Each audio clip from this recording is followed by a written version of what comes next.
2. Gravando. Pronto, é isso, pessoal. Boa noite. Vocês, Matheus Aguilar. Pessoal, primeiro aqui, né, me apresentar.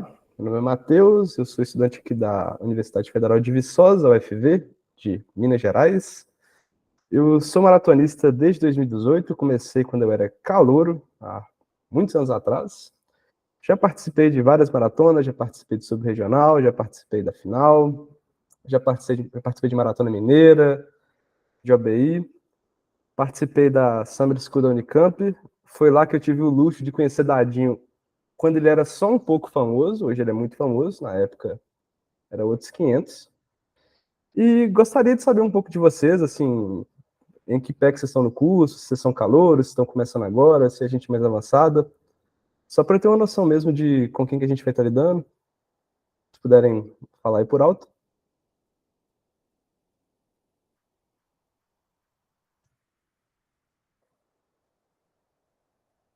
Ok, terceiro período. Certo. Sétimo período, gente mais do final. Ok. E é a primeira vez que vocês estão mexendo com maratona? Tipo, estão começando agora ou já tem uma experiência boa nisso?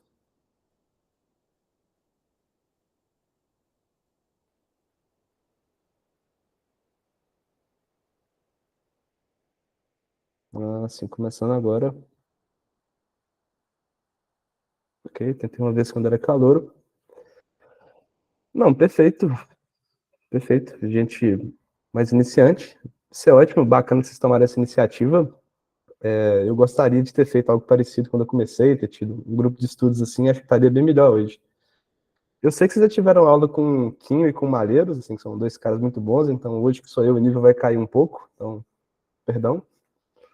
Mas brincadeiras à parte aí, hoje eu vou estar dando uma aula de análise combinatória para vocês, que é um tema bem importante dentro da maratona, dentro do curso, e assim, é algo que vai ter aplicabilidade em vários quesitos que vocês forem mexer. E a dinâmica da aula vai ser assim, se vocês quiserem, se vocês tiverem alguma dúvida, ou tiver muito rápido, ou tiver muito devagar, podem se sentir à vontade para interromper. Se quiser abrir o microfone, pode abrir e falar, ó, para um pouquinho aí. Eu acho até melhor assim que eu levante a mão ou abra o microfone, porque eu estou só com uma tela hoje, então não vou conseguir ver o chat muitas vezes. E podem ficar à vontade para fazer perguntas a qualquer momento da aula. O foco aqui é que vocês aprendam, não se sintam intimidados, pode ficar tranquilo. Então, vou começar aqui compartilhando a minha tela. Quando vocês estiverem vendo, se puder me dar um ok aí, eu agradeço.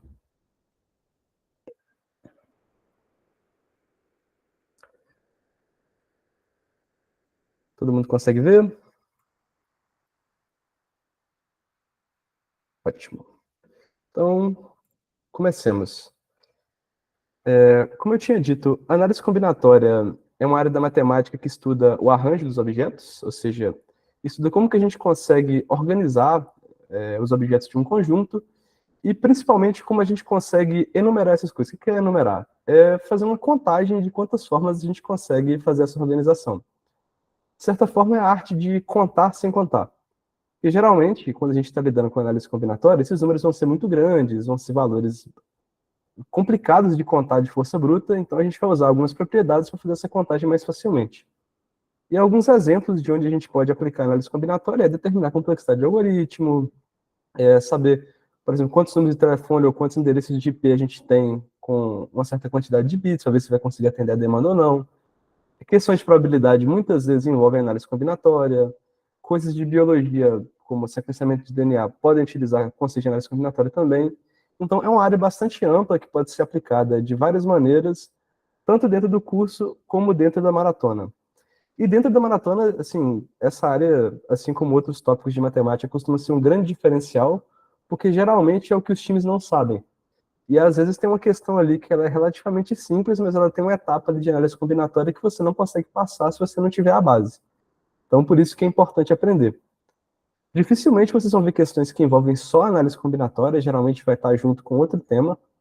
Então, assim, essa aula aqui é para vocês aprenderem essa parte, mas estejam cientes que dificilmente vai ter uma questão só disso. Sempre tem que ver como aplicar. Até porque a análise combinatória em si é muito simples. O difícil é saber quando e como você deve aplicar. De início, vou explicar aqui dois princípios básicos da análise combinatória, que são a regra da soma e a regra do produto. Primeiro, a regra da soma, ela é utilizada quando a gente tem um processo que pode ser feito de n1 maneiras, ou n2 maneiras, ou n3 maneiras, até n maneiras, e a gente quer saber o número total de formas de fazer esse processo. Quando a gente tem esse tipo de situação, o número total de formas vai ser a soma de n1 com n2, com n3, até nn. Por exemplo, a gente tem uma loja ali que ela tem 3 camisas, 4 calças e 5 sapatos. A gente precisa escolher uma peça de roupa. Que situação é essa? A gente pode escolher 3 camisas, ou uma das 4 calças, ou um dos 5 sapatos. De quantas formas a gente consegue escolher uma peça de roupa? Somando tudo. 3 mais 4 mais 5, que dá 12. Já no caso da regra do produto, que é esse segundo tópico aí, a gente possui um processo que tem N etapas que tem que ser feitas ao mesmo tempo. Ou seja, a gente tem uma etapa 1 que é feita de N1 maneiras, a 2 que é de N2 maneiras, a 3 de N3 maneiras, até a M de NM maneiras. E o número de formas que a gente consegue fazer esse processo é N1 vezes N2 vezes N3 até vezes NM. Voltando novamente no exemplo da loja de roupas, a gente tem 3 camisas, 4 calças e 5 sapatos, a gente precisa montar um modelo que tem uma peça de cada, ou seja, uma camisa, uma calça e um sapato. De quantas formas a gente consegue fazer isso? 3 vezes 4 vezes 5. Que a gente tem aqui 3 opções para a primeira parte do processo, 4 para a segunda parte e 5 para a terceira parte. Geralmente, as questões que a gente vai ver vão envolver mais a regra do produto do que a regra da soma, mas é interessante saber que as duas existem. E quando que a gente deve usar uma e quando a gente deve usar a outra? Vocês podem ver aqui que os dois exemplos são bem parecidos, mas um foi soma, o outro foi produto. Por quê? Um macetezinho para saber qual que se deve usar é saber se a relação entre as etapas é do tipo ou do tipo e. Ou seja, você faz uma coisa, ou outra coisa, ou outra coisa, ou outra coisa. Se for do tipo ou, a gente usa soma. Se for do tipo você faz uma coisa, e outra coisa, e outra coisa, e outra coisa, aí a gente usa produto. E como eu disse, a regra do produto é mais comum. Essa separação ficou clara para todo mundo?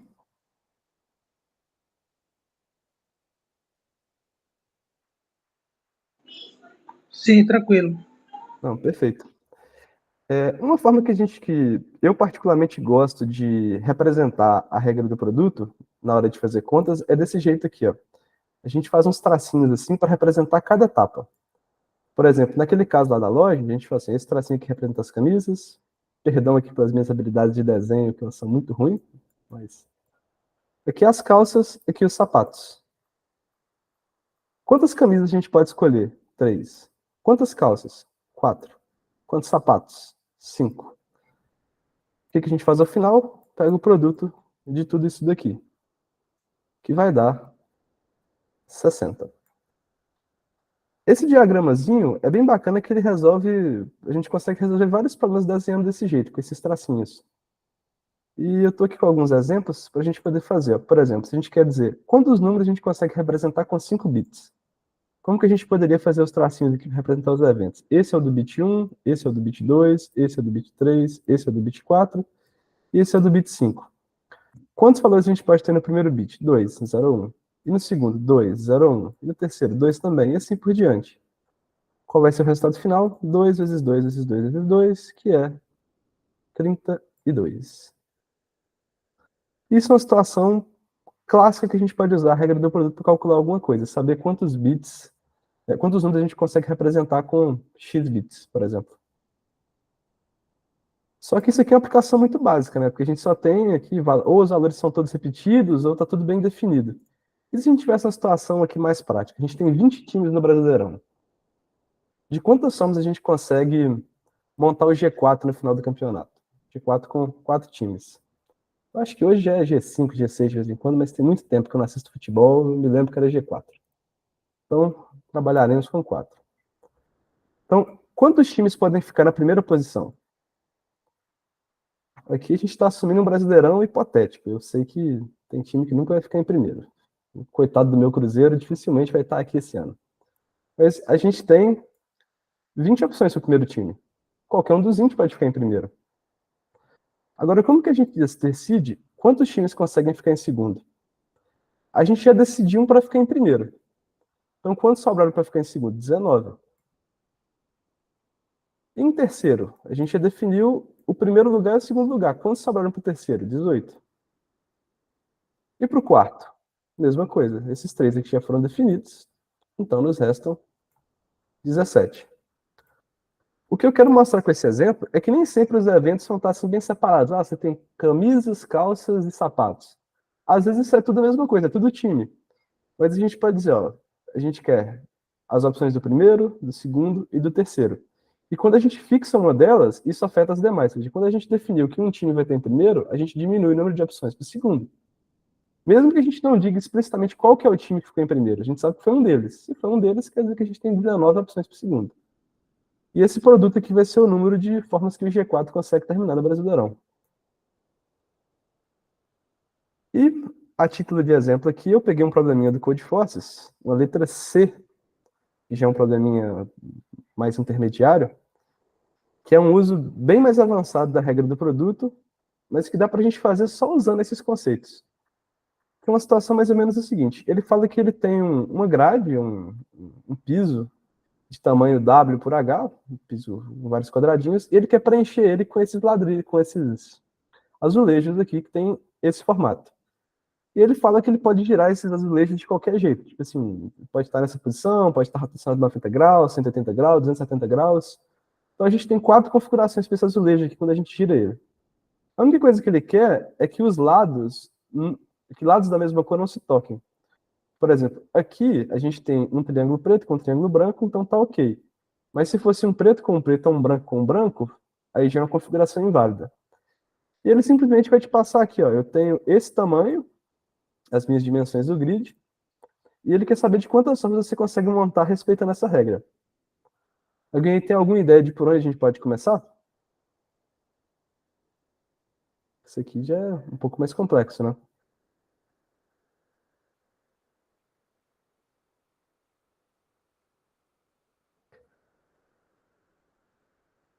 Nesse caso,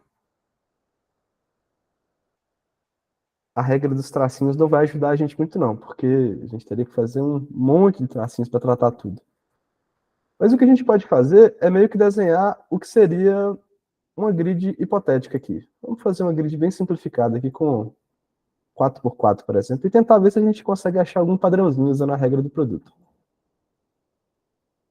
Cada célula aqui vai dizer quantas opções a gente tem para aquela posição. Então, de início a gente não sabe nada. Então, na primeira posição, a gente pode colocar o azulejo em qualquer uma das 4 configurações, né? Então a gente tem 4 opções para esse lado aqui. Muito simples, que é fácil.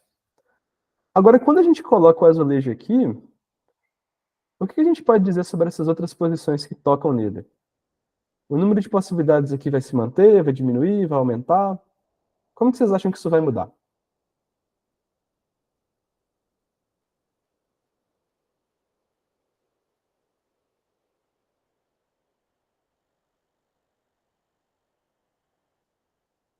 Diminui, mas diminui como será?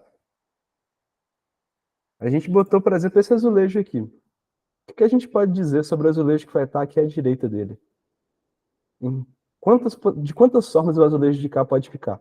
Para ele ser compatível com esse daqui.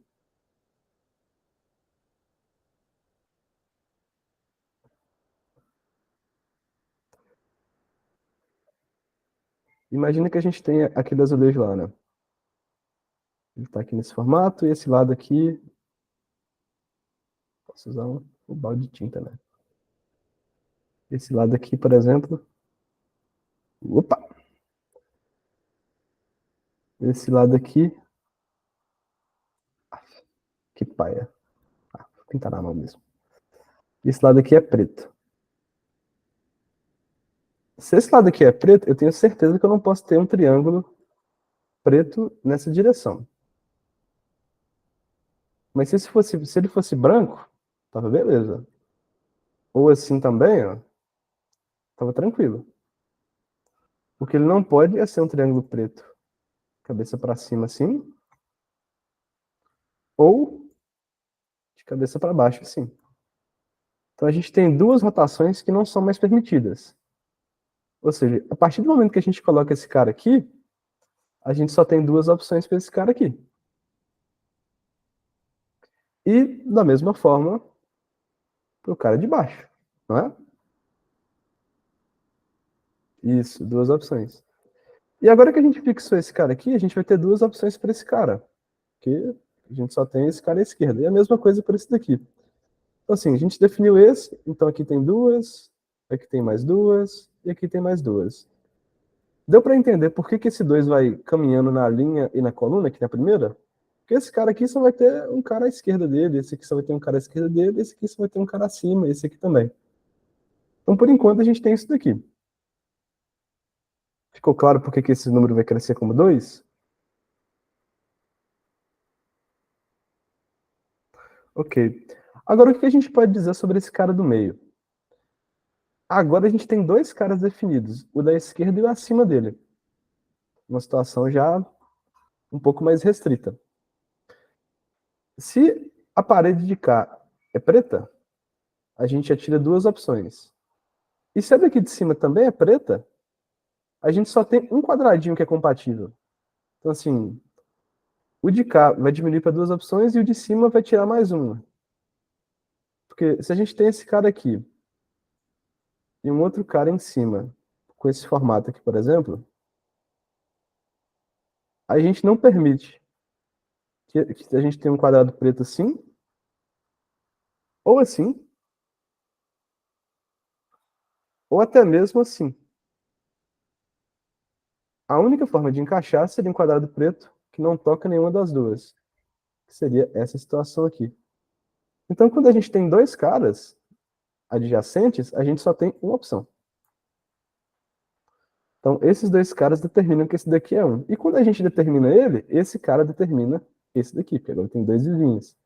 E o mesmo para esse daqui. Isso se propaga infinitamente até o final da grade toda. Isso daqui foi um exemplo 4x4. Mas fica claro de ver que a primeira célula vai ser sempre 4, porque ela não tem nenhuma restrição. A primeira linha vai ser um monte de 2. A primeira coluna também vai ser um monte de 2 e o restante vai ser tudo 1. Então a fórmula final vai ser o quê? 4 para a primeira opção. 2 vezes 2 vezes 2 vezes 2 para todas as outras da primeira linha. E depois vezes 2 vezes 2 vezes 2 vezes 2 para todos os caras restantes da primeira coluna. Quanto que isso dá? 4 vezes 2 elevado a w menos 1, porque a gente tem w menos 1 caras aqui, o primeiro já foi preenchido, vezes 2 elevado a h menos 1. Chegamos aqui numa fórmula fechada, muito mais simples de calcular do que testar esses quadradinhos todos de uma vez, porque esse número aqui até porque vai ser enorme. Se a gente fosse procurar um por um, estaria fazendo a conta até hoje. Deu para entender esse problema? Ficou claro?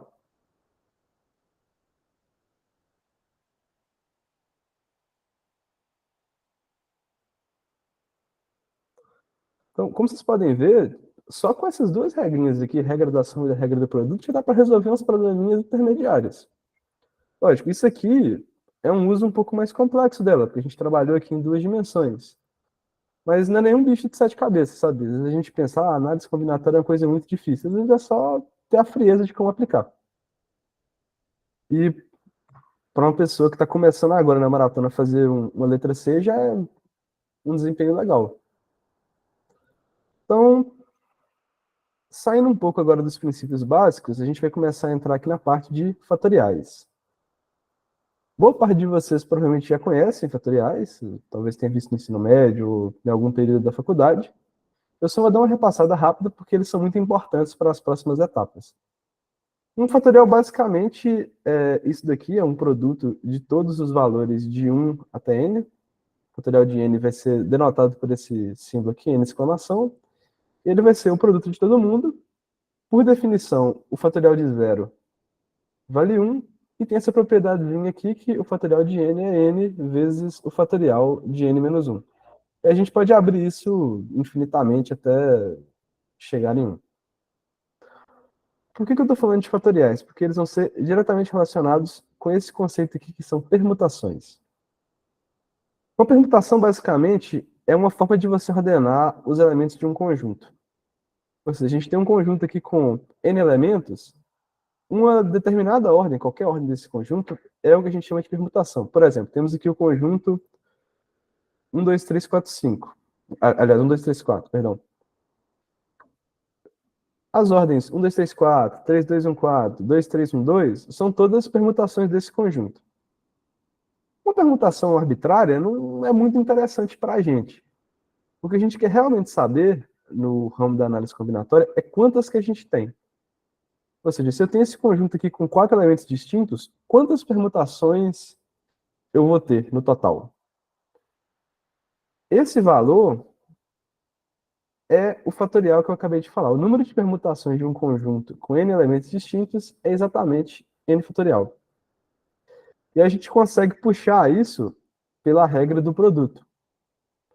Se vocês pegarem aqui um conjunto qualquer de n elementos, a gente tem aqui 1, 2, 3, n elementos, a gente tem n possibilidades para o primeiro, n menos 1 para o segundo, n menos 2 para o terceiro, e quando chega no último a gente tem uma. O produto disso tudo é exatamente o fatorial.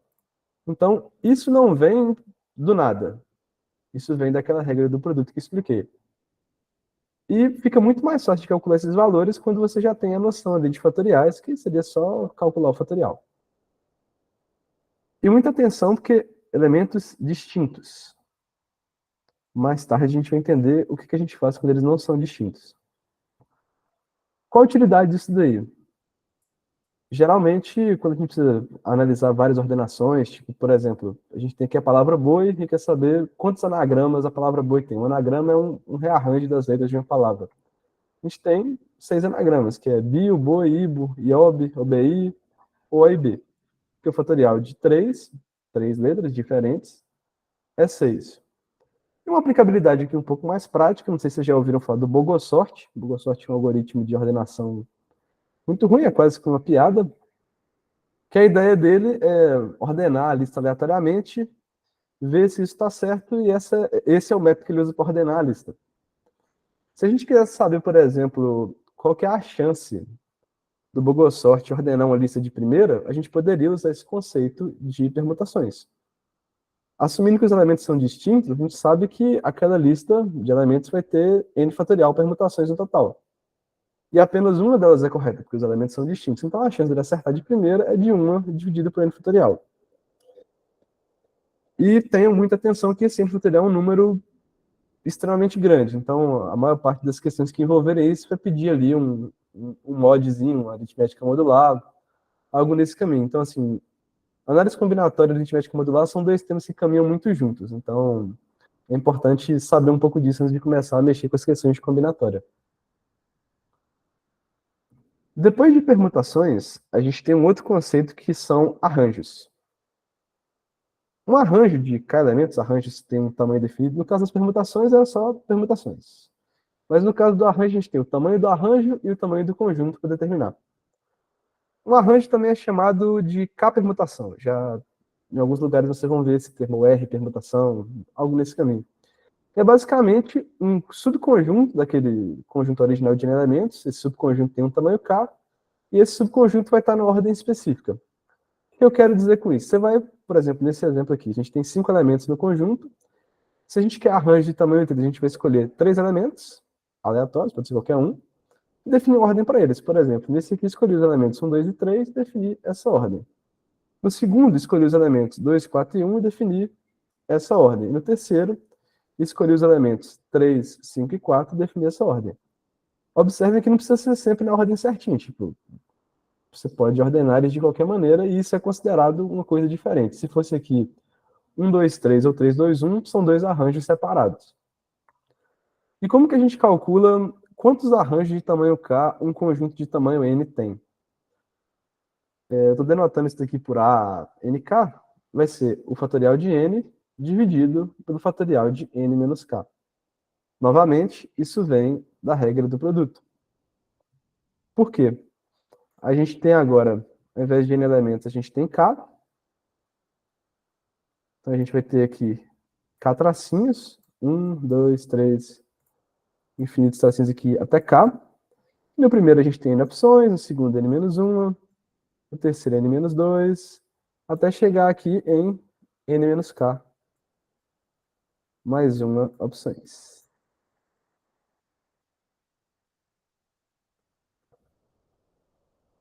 Novamente, isso vem da regra do produto. Por isso que arranjos, às vezes, são chamados de K-permutação, que você meio que pode ver um arranjo como uma permutação de tamanho K, sabe? Permutação seria um arranjo completo ali com todos os elementos, e um arranjo pode ser uma permutação reduzida. Vamos dar aqui um pequeno exemplo de arranjo. Tipo, a gente tem esse conjunto de tamanho 4 elementos distintos. Quantos arranjos de tamanho 2 a gente tem? A gente vai pegar aqui 4. Esse aqui era para ser um 2, lembrar de corrigir o meu slide. A gente vai ter aqui 4 fatorial, igual a nossa fórmula, n dividido pela diferença. N fatorial dividido por 4 menos 2 fatorial, que vai ser 4 fatorial sobre 2 fatorial, que é 24 sobre 2, que é 12. Se a gente listar todos eles aqui, como eu fiz, dão exatamente 12. 1, 2, 3, 4, 5, 6, 7, 8, 9, 10, 11, 12. Voltando ao exemplo do Brasileirão, a gente pode usar arranjos para resolver aquele problema do G4 que eu comentei. De quantas formas o G4 pode terminar no final do campeonato? A gente tem 20 times, a gente quer escolher 4, e a gente vai ordenar esses 4 no G4. Como que a gente faz isso? Pega todos esses valores aqui, divide tudo e vai dar esse número gigantesco aqui. Como eu disse, geralmente os valores são muito, muito grandes. Ficou claro essa parte de arranjos e de permutações? Porque esses são os conceitos mais simples ali da análise combinatória. Arranjos, inclusive, nem cai tanto assim na maratona, mas é bom comentar para vocês saberem que isso existe. Permutações caem um pouquinho mais, mas o que realmente cai muito é o próximo tópico que eu vou explicar, que são combinações. Essa parte de arranjos e de permutações ficou tranquila para vocês?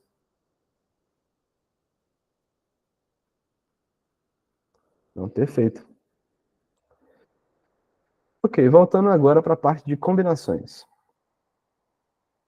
Combinações são basicamente uma combinação de K elementos, assim como nos arranjos a gente tem o tamanho total do conjunto e o tamanho da combinação. Uma combinação qualquer é um subconjunto daquele conjunto maior. Ou seja, se a gente tem aqui um conjunto de 5 elementos distintos, 1, 2, 3, 4, 5, possíveis combinações são 1, 2, 3, 1, 3, 4, 1, 4, 5. Qual que é a diferença disso aqui para um arranjo? No arranjo, a gente falava de um conjunto ordenado. Aqui a gente está falando de um conjunto desordenado. Então, 1, 2, 3 e 3, 2, 1, para uma combinação, é tratado como a mesma coisa. A ordem aqui já não importa mais. E como saber quantas combinações de tamanho K um conjunto de tamanho N tem? É essa formulazinha aqui, denotei por C de NK, que é N fatorial dividido pelo fatorial da diferença vezes o fatorial de K. Uma fórmula relativamente parecida com a do arranjo. Essa aqui já não é tão fácil de mostrar pela regra do produto, então eu vou pular isso por enquanto. Mas o importante é que essa formulinha aqui calcula quantas combinações a gente tem para um conjunto, ou seja, de quantas formas a gente consegue escolher K elementos daquele conjunto sem considerar a diferença na ordem. Como eu disse, combinações não têm ordem, ou seja, 1 e 2 é a mesma coisa que 2 e 1. E combinações têm umas propriedades legais, que é tipo, a combinação de N e K vai ser igual à combinação de N e N menos K. Isso aqui é uma propriedade muito útil. A soma de todas as combinações vai ser 2 elevado a N. Se somar a combinação de 0, de 1, de 2, de 3, de 4 até N. E esse C de NK é igual ao que a gente chama de coeficiente binomial, que é um outro termo técnico da matemática, que é uma coisa bastante importante. E uma outra notação muito comum para combinação é esse daqui, ó, esse parênteses com NK. Isso aqui, inclusive, é até mais comum do que esse CNK, por isso que eu fiz questão de citar, porque isso aqui aparece em outros ramos da matemática, então é bom saber que isso daqui existe, que isso representa o número de combinações. Isso aqui também vai ter outros nomes, como coeficiente binomial, coeficiente de triângulo de Pascal. Por que o triângulo de Pascal? Não sei se vocês já conhecem o triângulo de Pascal, provavelmente alguns de vocês já viram, O triângulo de Pascal é um triângulo que ele começa com 1 aqui em cima, e para você construir as linhas de baixo, você usa as linhas de cima. Como você faz? Você bota 1 no começo e no final da linha, e nas do meio você soma as de cima. Então, tipo assim, aqui é 1, aqui também é 1 e 1, esses dois aqui são casos base. Mas a terceira é 1 no começo, soma as de cima 2, 1 aqui. 1 no começo, soma essas duas 3, soma essas duas 3, bota 1 no final. Na próxima, 1 no começo, soma as duas 4, soma as duas 6, soma as duas 4 e bota 1 no final. E assim por diante. Por que esse triângulo é útil para a parte de combinatória? Porque se você pegar a linha I e a coluna J desse triângulo, vai dar exatamente o valor das combinações. Ou seja, se a gente quer saber a combinação de 5, 3, por exemplo, a gente vai aqui na linha número 5, importante, as linhas contam do zero, então essa linha 0, linha 1, linha 2, linha 3, linha 4, linha 5, e a gente vai na segunda, na coluna 2. Da mesma forma, as colunas são contadas do zero. Então, essa é a coluna 0, essa é a coluna 1, essa é a coluna 2. Então, a combinação de 5, 2 é 10. Se a gente fizer a conta, a gente vai ver que esse número vai bater. E uma característica do triângulo de Pascal é que se você somar todos os termos da linha, vai dar 2 elevado ao número da linha. Assim como na propriedade das combinações que eu comentei. Esses valores são os mesmos. Então, existem algumas questões que talvez você não consiga calcular o fatorial, porque o número é muito grande, ou porque simplesmente fica meio... Porque por causa que tem uma divisão aqui, às vezes a divisão não ajuda a sua conta. Se vocês precisarem calcular a combinação por outros caminhos, dá para simplesmente gerar as linhas do triângulo de Pascal. Como eu disse, você só vai ficar somando valores, então você consegue gerar esse triângulo todo só com soma. É um pouco mais lento, lógico. Mas se precisar do coeficiente usando só somas e os limites permitirem, vocês podem simplesmente gerar o triângulo de Pascal e vão ter os valores certinhos. Por isso que é importante saber dessa relação. Um exemplo aqui de combinação, né? A gente tem esse conjunto 1, 2, 3, 4, 5 e quer saber quantas combinações de tamanho 3 a gente tem. Isso vai ser 5 fatorial dividido por 5 menos 3 fatorial vezes 3 fatorial, que é 5, dividido por 2 fatorial vezes 3 fatorial, que é 120, dividido por 2 vezes 6, que é 120 dividido por 12, que dá 10. Observem que, geralmente, nas combinações, os números costumam ser bem menores do que com os arranjos das permutações, porque é uma situação bem mais restrita, porque a ordem não importa mais. Mas, assim, dependendo dos valores, isso aqui ainda vai ser grande, mas não tão grande quanto os outros. E se a gente gerar todos os subconjuntos, dá para ver que são exatamente 10 subconjuntos de tamanho 3 para esse conjunto de 5 elementos aqui. Voltando de novo no exemplo do Brasileirão, que foi o melhor exemplo que eu achei. Se a gente tiver 20 times, e a gente sabe que 4 deles são rebaixados, quantos conjuntos de times podem ser rebaixados ao final? Observem que agora a ordem já não importa mais, porque não faz diferença se está rebaixado, a título de exemplo só, gente, o Vasco e o Santos, ou o Santos e o Vasco. Não importa qual que está rebaixado primeiro que o outro. O importante é que eles foram rebaixados. Os dois jogariam a Série B no ano que vem, se isso acontecesse. Então, nessa situação, a ordem já não importa mais, a gente pode fazer a continha usando combinação de 20 tomados 4 a 4. E vai dar esse número aqui. A gente tem 4.845 possíveis conjuntos de times para serem rebaixados. E eu espero muito que o Cruzeiro não esteja num desses aqui, desse ano. Como eu disse, quando que a gente sabe quando deve usar arranjo e quando deve usar combinação? Se a gente quer escolher os elementos do conjunto ordenados, ou seja, aquela ordem importa, a gente usa arranjo. Quando a gente quer apenas escolher, ou seja, a ordem não importa, a gente usa combinação. Como eu tinha dito no exemplo do Brasileirão, a gente tem duas situações muito parecidas, mas que uma exige arranjo e a outra exige combinação.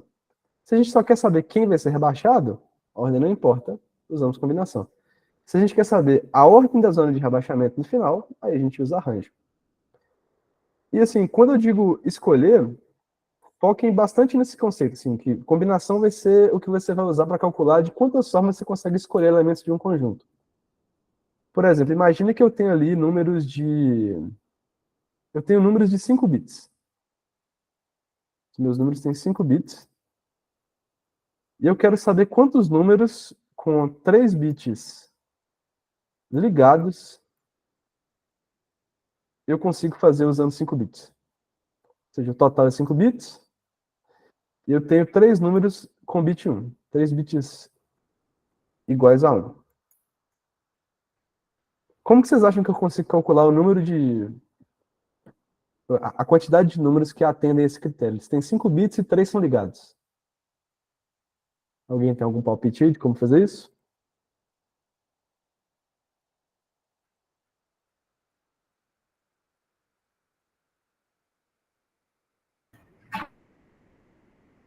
Não exatamente isso, né? 5 fatorial dividido por 3 fatorial. Mas tá chegando no caminho.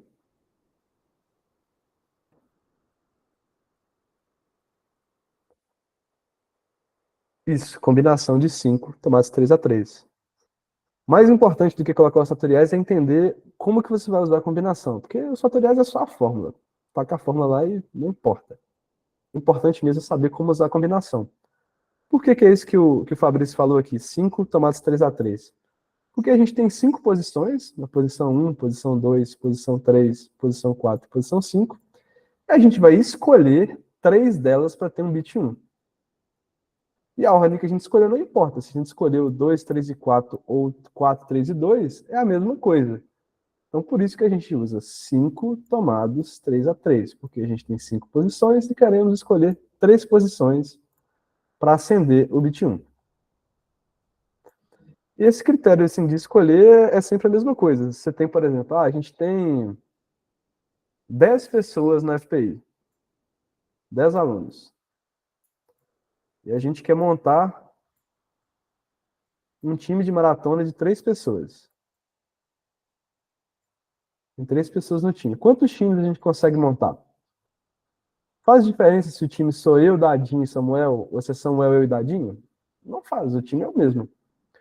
Então, a gente teria uma combinação de 10 alunos, o conjunto tem 10, e a gente escolhe 3 para participar do time. Então, sempre nessa ideia de escolher. E muita atenção nessa parte de combinação, porque esse costuma ser o tópico de análise combinatória que mais vai cair. E muitas vezes, assim, como parte de um problema maior. Você tem um problema muito grande e tem uma etapazinha ali que você precisa usar combinação para calcular ou para fazer de forma rápida. E aqui eu tenho um exemplo de problema, que é esse Matrix Tracing, do HackerRank. Ele tem uma historinha aqui, mas o importante é que você tem essa matriz aqui e você quer saber de quantas formas você consegue sair do começo e ir para o final, sendo que você só consegue andar para a esquerda, aliás, para a direita ou para baixo. Ou seja, você tem um robozinho que só anda assim, ó. Ele não consegue, por exemplo, fazer uma coisa assim e voltar, não. Ele só vai ou para baixo ou para frente. E ele quer saber quantos caminhos ele consegue fazer daqui de cima até aqui embaixo. Como vocês acham que a gente pode calcular isso? Isso aqui já é uma aplicação um pouco mais complexa, mas que dá para resolver usando só a combinação. As letras não importam? As letras não importam. Da forma que aquela matriz é construída, a palavra vai ser sempre a mesma no final. O tamanho do caminho é o mesmo, né? Sempre, independente se você pega para a direita ou para baixo. O tamanho do caminho é o mesmo, justamente. E você vai escolher uma quantidade de movimentos que ele faz para a direita e uma quantidade que ele faz para baixo. Aí você só tem que saber a ordem, né? Exatamente. A gente sabe que, independente do que ele fizer, ele vai ter que fazer. Se você tem ali 5 colunas, ele vai ter que fazer 4 movimentos para a esquerda. E se ele tem 10 linhas, 9 movimentos para baixo. Então, assim, a gente sabe que a gente tem, supondo que a matriz seja H por W, isso aqui é altura, isso aqui é largura, a gente tem H, aliás, W menos 1 movimentos para a direita e H menos 1 movimentos para baixo.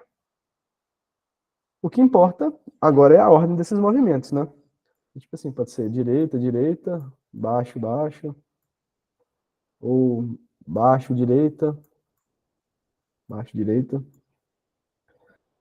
Como a gente está mexendo com ordem, parece que um problema de permutação é de arranjo, né? Não parece? Mas se a gente prestar bem atenção, o que a gente faz no final das contas é o seguinte: a gente sabe que a gente tem H-1 mais W-1 movimentos para fazer. E a gente vai ter que escolher W-1 deles, ou H-1, tanto faz qual lado você quer pegar, para serem movimentos para a direita. Ou para baixo, no caso, se você pegasse o outro. Então, isso deixa de ser um problema de ordem e passa a ser um problema de escolha. Você quer simplesmente saber quais posições vão ser movimentos para baixo e quais posições vão ser movimentos para a direita. É quase que um binário. Você poderia representar uma por 0, a outra por 1. Então, como que a gente faz isso? A gente vai fazer uma combinação desse total de movimentos. Eu vou chamar isso aqui de T só para encurtar a notação. E a gente vai ter que escolher ou H-1 para ser para a direita ou W-1 para ser para baixo. Eu vou colocar aqui o W só por simplicidade. E o resultado final vai ser essa combinação. Um problema que, assim, parece ser bastante difícil. Ele é difícil, né? Tá marcado como hard aqui no HackerRank. Mas que pode ser resolvido só com conceitos de combinação. Isso aqui, no final, vai ser só uma fórmula fechada. Não precisa fazer quase nada. Seu código vai ter ali 10 linhas de código. Deu para entender por que nessa situação a resposta vai ser isso daqui?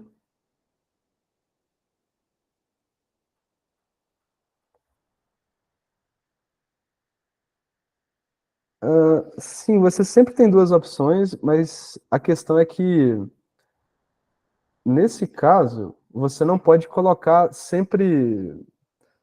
Você não vai ter 2 elevado a n por causa do seguinte. Você não pode simplesmente colocar todos os movimentos para baixo. Tipo, se fossem 4, por exemplo, então poderiam ser todos para baixo. Se fossem, tipo, você tem que fazer 2 para baixo e 2 para a direita. Essa configuração aqui não é válida. Então você não pode simplesmente dizer, eu tenho 2 opções para a primeira, 2 opções para a segunda, 2 opções para a terceira, 2 opções para a quarta. Não é só isso, porque a partir do momento que você colocou um movimento para baixo, você tem menos opções dali para frente. Então, não seria isso por causa disso. Também não seria uma combinação com repetições, porque a gente está aplicando a combinação não no tipo de movimento, mas nas posições. E as posições são todas distintas. A posição 1, 2, 3, 4, 5, até N. Mas bacana que você falou isso daqui, porque vai ser o nosso próximo tópico, que é começar a lidar com repetições. Mas, por enquanto, a gente fez a escolha dentro das posições, não dentro dos tipos de movimento. Se fosse dentro dos tipos de movimento, aí eu concordo que a gente estaria lidando com uma situação com repetições. Isso aqui é só uma pequena relação que tem entre esses 3 conceitos, permutação, arranjo e combinação. Se você sabe 2, você consegue calcular o valor do terceiro, que é que o arranjo de NK é igual ao produto da permutação de NK e da combinação de NK.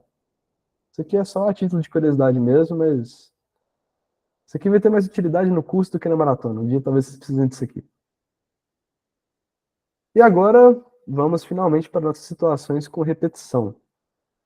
Que até o momento a gente trabalhou sempre na premissa que é tudo distinto. Mas nem sempre isso é possível. Por exemplo, a gente tem aqui a palavra rata. Se a gente quisesse calcular o número de anagramas, pela fórmula seriam 24, mas na realidade são 12, todos aqui listados. Isso acontece porque a gente tem 2 As repetidos. Então, como que a gente lida com esses casos? Vamos começar aqui com as permutações com repetição. Nas permutações com repetição, a gente tem elementos repetidos no conjunto, então o número de permutações naturalmente vai reduzir, porque a gente tem algumas sobreposições. O que a gente faz nesse caso? A gente vai contar quantas repetições a gente tem do elemento A1, quantas do elemento A2 e quantas do elemento AN. E vai pegar aquele total, n fatorial de permutações, e dividir pelo produto dos fatoriais dessas repetições. Com isso, a gente consegue calcular uma permutação quando a gente tem elemento repetido. Por exemplo, no caso da palavra rata, a gente tem 2 repetições da letra A, então vai ser 4, que é o número de letras, dividido pelo fatorial de 2, que é as 2 repetições da letra A. Se fosse uma palavra um pouco mais complexa, tipo a palavra araraquara, que a gente tem 5 letras A e 3 letras R, aí a gente teria que dividir o 10 fatorial, que é 10 caracteres, pela repetição das 5 letras A e das 3 letras R. Observem que, assim, se você contar, por exemplo, que o Q repete uma vez e dividir por 1 fatorial, não muda a conta, sabe? Às vezes, na hora da implementação, fica mais fácil contar as repetições de todo mundo. Se você contar as repetições de todo mundo, não tem problema, porque 1 fatorial é 1, ele não atrapalha nessa divisão. Esse aqui poderia ser 5 vezes 1 fatorial, vezes 1 fatorial, vezes 3. E voltando para esse mesmo problema, a gente pode resolver ele por outro caminho, que é pensando agora em permutações com repetição. Isso que é uma coisa legal de análise combinatória. Às vezes, um mesmo problema tem vários caminhos usando só combinatória. Como eu tinha dito, a gente sabe que a gente vai ter exatamente H-1 mais W-1 movimentos. E que exatamente H-1 deles vão ser movimentos para baixo e W-1 movimentos para a direita. Se a gente desenhar esses movimentos, vocês podem ver que a gente tem uma permutação de um conjunto com elementos repetidos. Não é? Tipo, isso aqui foi uma possível ordem para esse conjunto aqui com 2 para baixo e 2 para a esquerda. Então, como que a gente pode fazer isso? A gente sabe que o nosso conjunto tem um total de H-1 mais W-1 elementos. Então, esse é o tamanho do conjunto total. Então, a gente vai ter esse fatorial. E quantas repetições a gente tem? A gente sabe que a gente tem H-1 repetições para os movimentos para baixo e W-1 repetições para os movimentos para a direita. Se vocês observarem, isso aqui vai dar exatamente a fórmula da combinação. Foi coincidência, mas assim, às vezes você não conseguir encaixar a combinação muito bem, porque o problema começa a falar de ordem e começa a ter uns elementos repetidos. Se você sair por permutação com repetição, você chega na mesma fórmula. E você pode visualizar esse conjunto de movimentos com permutação e você tem alguns movimentos que vão ser repetidos, que são os para baixo e os para a direita. Deu para entender? Sim, se você tivesse mais de 2 direções, seria só mudar esse valor de t. Imagina, por exemplo, que talvez você quisesse andar numa matriz 3D. E o cara consegue ir para frente, para baixo, ou para cima, no eixo Z. Aí você teria 3 tipos de movimento. O t aumentaria naturalmente, que você teria uma dimensão a mais para caminhar. E a gente teria uma repetição a mais aqui, né? Que seria tipo um Z menos 1. Seria os movimentos da terceira dimensão, e aqui a gente teria um mais Z menos 1. Mas sim, poderia resolver esse problema em 3D perfeitamente.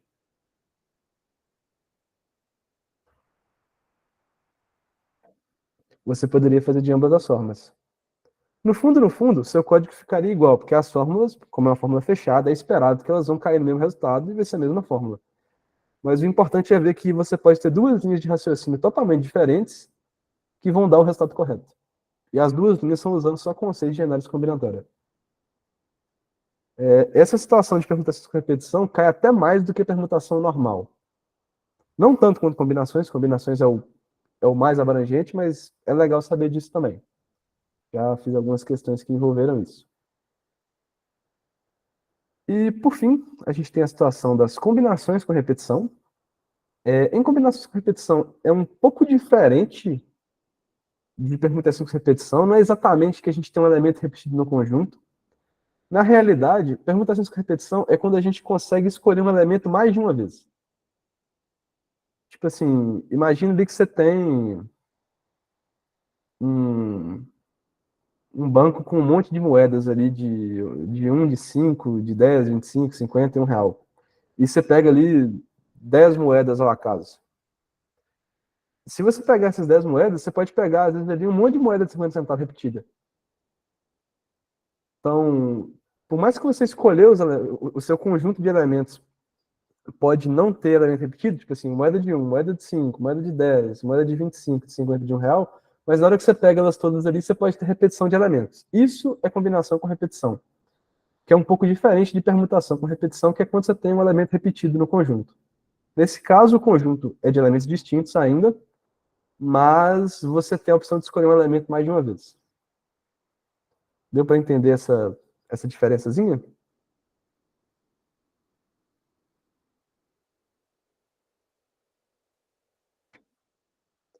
Sim, sim, sim. Isso que é combinação com repetição. Isso aqui não é tão comum assim de quem é maratona, mas é legal de saber, porque eu mesmo já agarrei numa questão uma vez que precisava disso e eu não sabia que isso existia. Eu descobri bem depois. Como eu tinha dito, nesse caso, a gente consegue pegar o elemento duas vezes. Tipo, a gente tem um conjunto de quatro elementos, eles ainda são distintos, e a gente quer combinações com repetição de tamanho 2. A gente pode pegar tipo 2, 3, 4, 2, 3, 4, 3, 4 ou 4, 4. Com dois não fica tão interessante assim, eu só coloquei assim para poder listar todos, mas com mais elementos as repetições podem acontecer de formas mais complexas, se fosse 3, se fosse 4. E observe que aqui a gente tem 10 e a nossa forma de combinação diria que a gente tem 6. A gente tem 4 caras a mais aqui, que são esses repetidos aqui. E a vantagem é que para calcular a combinação com repetição, a gente pode usar a própria fórmula de combinação normal. A combinação com repetição de nk é igual à combinação de n mais k menos 1 tomados k a k. Ou seja, a gente pode usar a própria fórmula da combinação para chegar nesse resultado aqui. Esse resultado aqui vem de um teorema famoso, teorema das estrelas e barras, mas não é muito relevante agora, mas quem quiser pesquisar isso depois pode dar uma olhada em como é que ele funciona. Mas a ideia é que para tratar esses casos com repetição é só alterar um pouquinho a fórmula da combinação para usar isso daqui, ao invés de ser só nk certinho. E isso daqui é a mesma forma que a gente já viu lá atrás.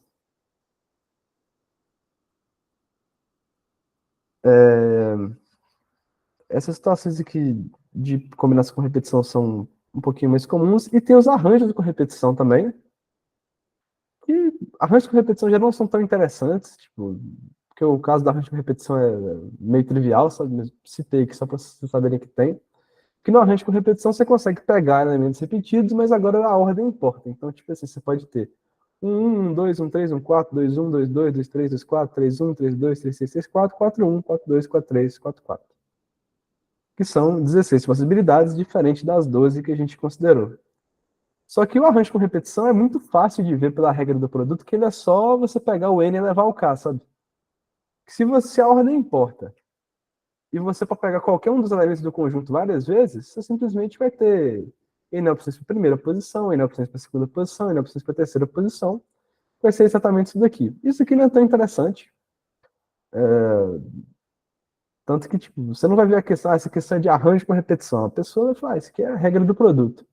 Mas só para ter esse paralelo mesmo, para vocês entenderem o que vocês fazem quando tem repetição no arranjo, é só fazer o óbvio, que é N elevado a K. Então, aqui tem alguns probleminhas para praticar. Eu já adianto que eles não são problemas muito fáceis, talvez assim, quem está começando tenha dificuldade de mexer com eles agora, porque, como eu disse, as questões de combinatória geralmente não envolvem só combinatória, envolvem outros temas e tem combinatória no meio, então, assim, para quem está começando, não se frustrem se não der para fazer essas questões por agora, assim, procurem ali pessoas, assim, pode me procurar, pode procurar o Dadinho, que provavelmente vai ter condição de ajudar mais, mas todas essas 6 questões aqui envolvem análise combinatória em alguma de suas etapas. Lógico, podem ter algumas aqui que vocês resolvem por outro caminho, mas assim, existe um que usa análise combinatória. E eu falo isso porque eu já resolvi as 6, então isso aqui não é um problema que eu tirei só por tirar, não. Isso aqui são problemas que eu já fiz. E queria deixar aqui, primeiro, as referências, agradecer ao meu professor André, que fez uma boa parte desse slide de análise combinatória, foi a aula que ele deu para mim, eu adaptei com algumas coisas de maratona para vocês, então citar aqui ele, né? A gente não pode pegar conteúdo dos outros sem comentar. E deixar aqui espaço para dúvidas, se tem algo que vocês querem perguntar, sugestões, alguma coisa talvez não do tema, mas da aula, assim, você poderia ter feito tal coisa mais devagar, tal coisa mais rápido. Deixa aqui aberto para sugestões. Então podem ficar à vontade para me perguntar. God, Matheus. Eu vou deixar o pessoal perguntar, tá? Eu só queria agradecer mais uma vez. E aí eu já volto. Cuidado que esse WhatsApp tá ali do lado, viu? Mas ele tá escondido aqui. Justo. Pô, na dúvida, deixa eu fechar esse daqui, né? Vai aqui.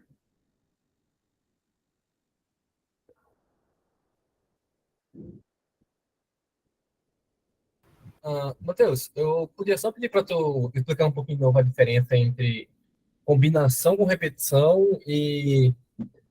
Eu até confundi já. Explico sim, e permutação com repetição? É isso aí. Eu me confundi nisso. Ok. Em permutação com repetição, a gente vai ter ali, tipo, a gente tem aqui o conjunto de elementos. Na permutação com repetição, a gente vai ter coisas repetidas no conjunto. Tipo, você pode ter um conjunto assim. E você quer saber de quantas formas você vai ordenar esse conjunto. Isso é permutação com repetição.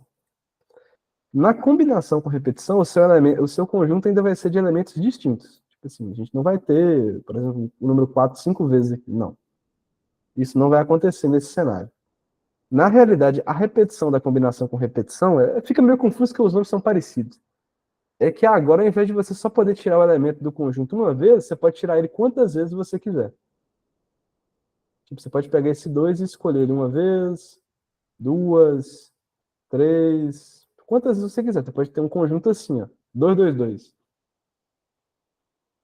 Ou, sei lá, 2, 2, 3. Você pode repetir os elementos o tanto que você quiser. Então, na permutação, o conjunto tem elementos repetidos. Na combinação, o conjunto tem elementos distintos, mas o resultado pode ter elementos repetidos. Tem gente que chama isso daqui de permutação com elemento repetido, que é ligeiramente diferente de permutação com repetição. Para ficar mais claro, assim, que aqui você tem elementos repetidos no conjunto, aqui não. Aqui é só na hora de tirar. Ficou mais claro? Ok, entendi. Valeu. O nome é bem parecido, né? Confunde um pouco. É muito confuso. Eu lembro que quando eu aprendi isso, eu fiquei bem bugado. Eu espero que alguém do meu time tenha entendido tudo, 100%, porque eu vou precisar rever a aula. Assim, que bom que você deixou todas as formas escritas e deixou listinha, né? Assim, não é esperado, eu acho que todo mundo saia da aula lembrando todas as fórmulas, mas muito boa a ideia que você trouxe da intuição, de como é que chega naquele resultado na maioria das coisas, né? Como é que você pensa sobre aquilo. Mas enfim, obrigado mais uma vez, confia não. Santiago bate no peito, tá aí, e garante esse assunto pra gente. Pessoal, alguém tem mais alguma pergunta? Como é que vocês estão? Sobre o assunto, eu já encerro a gravação e a gente começa a fazer perguntas sobre a vida do Matheus aqui, se vocês tiverem curiosidade. Eu não gravo minha vida na aula, não. Vai gravar, não, relaxa. Mas só mais uma pergunta. Tem alguma lib, tipo, que tem a forma de implementá-las, tipo, N escolhe K, tipo, já tem implementadozinha a função, por exemplo. Em Python, com certeza, deve ter, cara. Não, mas, tipo, lib, tipo, para imprimir e levar na maratona, tipo isso. Macacaro tem. Macacaro tem, mas assim, fatorial é uma coisa muito simples de calcular, sabe? Só tipo, implementa na hora mesmo, né? É mais importante você guardar a fórmula e você consegue fazer na hora, tranquilamente. É só multiplicação. Não tem, tipo, nenhuma, sei lá, uma magia profunda que a galera faz para deixar, tipo, rápido? Não existe isso não, né? Para fatorial, eu acredito que não. Ok. Valeu.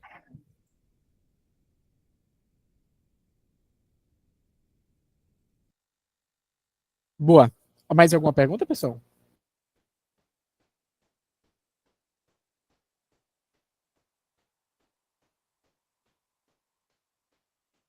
Não? Tá. Eu vou encerrar a gravação. Está registrado. Obrigado mais uma vez, Matheus. E é isso.